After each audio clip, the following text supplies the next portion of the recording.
All right, if Super Tuesday is any indication, immigration is a supersized problem.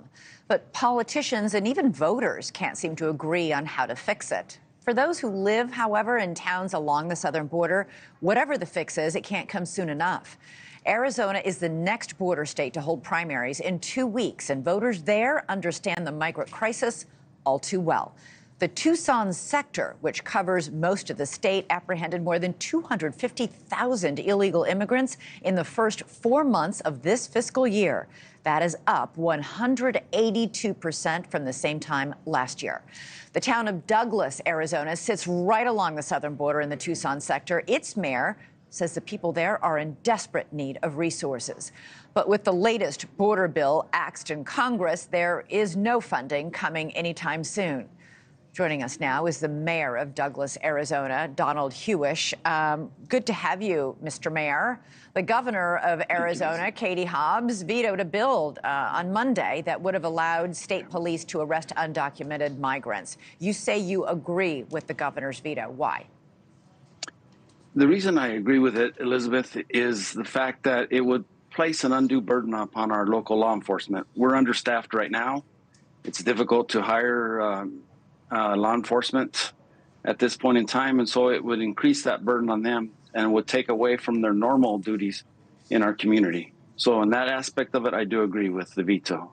Republicans in Congress, meantime, have killed that long-awaited border bill. They refused to even vote on it. You have urged lawmakers on Capitol Hill to put politics aside and get something, anything done, because you need federal funding. Where does this leave you in your town? It leaves us at dire straits. I was particularly impressed with the border bill that came out of the Senate. It had some aspects of it that would have helped immensely here on the border. We would prefer always, Elizabeth, that the laws were enforced and that this influx of asylum seekers would be put in a more orderly fashion. With that said, it's apparent that the current political environment of Washington, D.C. doesn't want to deal with it. And if that's the case, then we need resources to be able to help these people that are coming across our border. Yeah, what's happening? Describe what's going on in Douglas. In Douglas, the majority of the asylum seekers processed here are brought in from other areas in the western part of our state. So the overflow comes into Douglas, which takes our Border Patrol off the line so that they cannot do their normal patrolling and apprehensions. So after they're processed, they're left here. Fortunately, we've had a local church step up to be able to house them and provide them shelter until busing can take them up to Tucson. Yeah, Elizabeth, we have no transportation out of our town other than a couple of 12-passenger shuttles. so where do all these people go? They end up in Tucson. And through federal funds, through Pima County, they were able to send buses down two a day to pick up these migrants that are being processed anywhere from 100 to 150 a day in our area, and take them on the buses that you see there on your screen off to Tucson, where they are processed at a NGO up there and allowed to proceed in their route to their final destinations in the United States. How many people do you see coming through your town? What's the population of Douglas, Arizona? We have a population around 17,000. So you have a town of 17,000. How many people do you think of migrants have come through Douglas?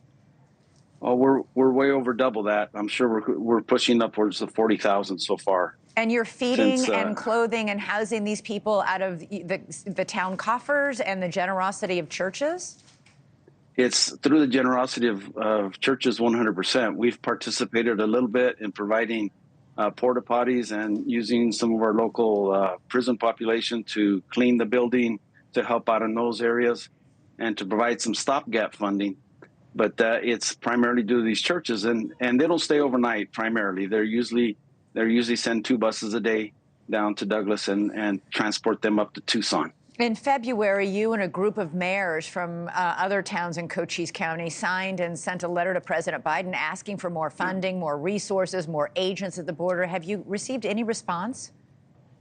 We have received 0 response so far. And again, Elizabeth, we'd love for it to not be happening. But if it's going to be happening, the federal government needs to help. They need to send forth funds to be able to do that. We understand they don't want to stay in Douglas, Arizona. They want to move on throughout our nation. And so we cannot get them out of our town if we don't have any resources. Yeah, well, I've been to Douglas, Arizona when I worked in local news in Arizona. It's a great town. Yeah. Thank you. And I'm sorry you guys are going through this. Mayor Donald Huish, thank you so much for joining us tonight.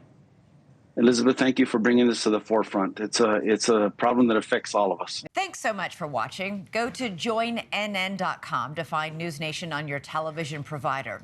And don't forget to click the red subscribe button below to get more of NewsNation's fact-driven, unbiased coverage.